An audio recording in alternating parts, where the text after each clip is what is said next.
Bueno, Lilita, gracias por venir esta noche, ¿eh? No, al contrario. Un momento tan importante políticamente. Y también con cosas que como las que estamos viendo. Yo sé que venían para acá y decían, esto no tiene solución.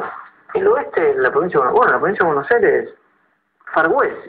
El Beto Acosta dijo, en ningún barrio estamos seguros.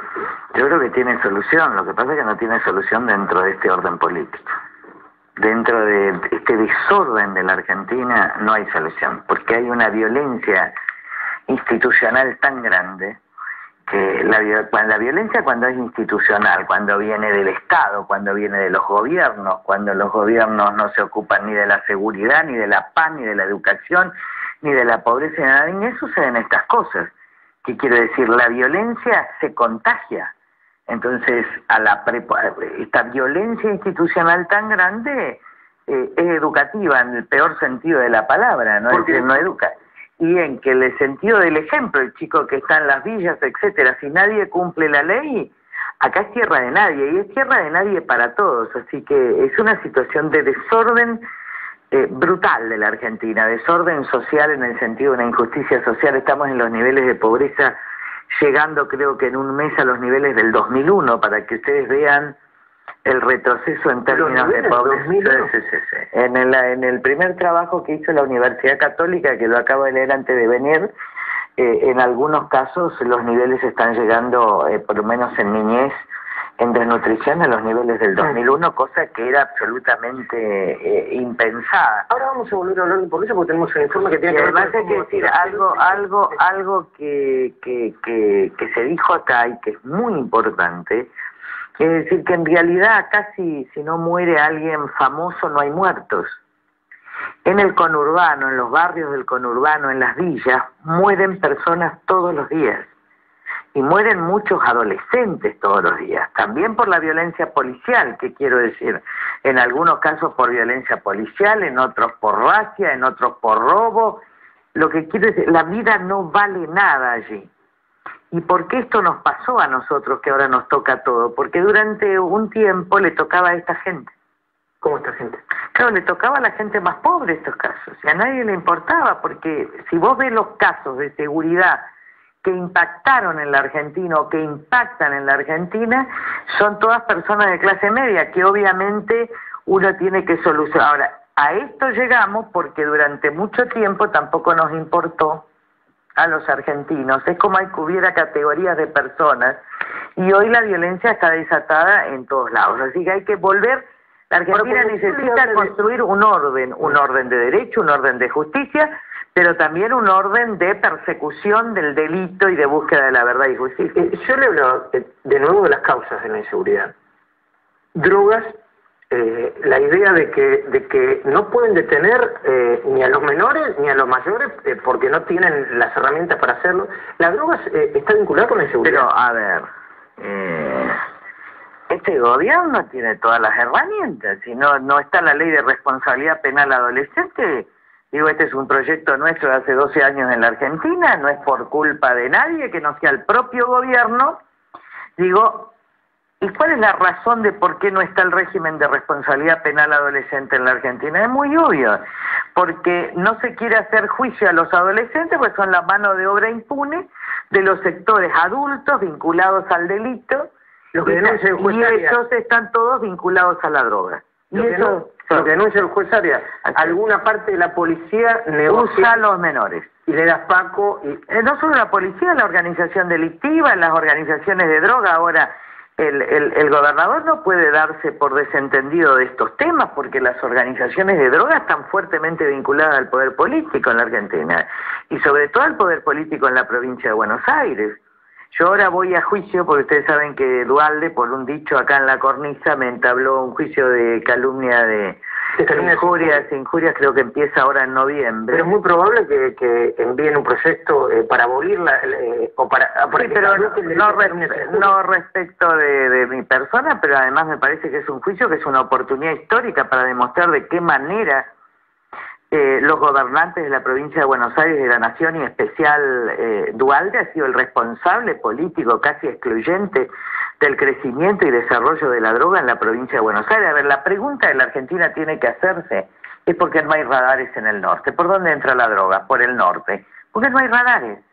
porque la droga está habilitada, porque el negocio de la droga está promovido, porque esto es la ausencia del Estado, es complicidad, es acción del Estado. Cuando vos no radarizas... Lo que dice el juez de la Corte, Fay, que llueve droga por... Pero bueno, pero esto lo venimos diciendo hace cuántos años. Yo empecé a investigar la primera, la entrada de la droga en la Argentina es a fines de los 80. ¿Por qué? Porque el negocio de la droga en el mundo, si bien estaba en algunos países de América Latina, no tenía vinculación con la Argentina. En realidad la droga entra como dinero sucio primero a la Argentina para financiamiento de campañas políticas. Cuando yo estuve con el juez, con el fiscal Mosco, que investigó el BCCI, un banco de Guy Farón vinculado al narcotráfico, y también se lo dijo esto a una inspectora del Banco Central, que ahora no recuerdo el nombre, pero que está en el testimonio de la Comisión del Amado, Alicia López, pero a mí me lo reiteró, a mí el fiscal Mosco, creo que estábamos con Gustavo Gutiérrez, es que el representante de Guy Farón le dijo que el 80% de la campaña Menem Duhalde en el año 89 fue financiada por el BCCI y por Guy Farón. Entonces, ¿qué quiero decir? A partir de ahí, nunca se hizo nada. Por eso ustedes siempre van a tener a lo largo del tiempo, primero, la entrada de la droga en la Argentina, del dinero para lavar la droga, después el tránsito y después el consumo. Pasamos de ser un país de tránsito a un país de consumo. Y después los casos de inseguridad. No, y exactamente en el 2001 a ser un país productor de droga. Cuando además los controles sobre Perú, sobre Bolivia y sobre Colombia son muy fuertes, vos vas a tener el traslado de muchas organizaciones vinculadas a la droga para la producción, porque acá están los precursores químicos, en la Argentina. Y esto con la vista gorda absoluta, sin radares y sin control de los propios gobiernos, en este caso tanto de Duhalde en su momento como de Kirchner después, a tal punto que si ustedes se dan cuenta también la campaña política presidencial fue financiada por temas vinculados a la droga, donde ya hay sicarios muertos y donde además el manejo de grupos que manejan droga ya están manejando la seguridad. La Villa 1114, sí, la 1114 está manejada por la droga peruana y ellos controlan la seguridad. A ver, cuando nosotros vemos... Entonces a eso se le ha agregado también el tráfico de armas.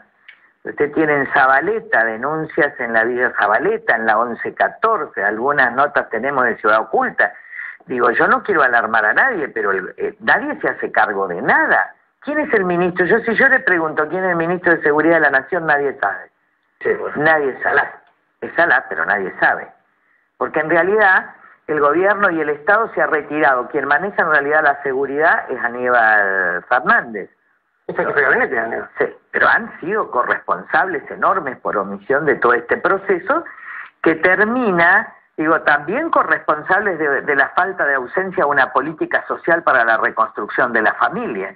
Roto el lazo social, rota la familia, rota esa reestructuración, digo, la pobreza, etcétera, más los niveles de violencia institucional, más los niveles de violencia policial, vos sí que estamos en el desorden del disparo en la cabeza a Fernando Cáceres está todo esto.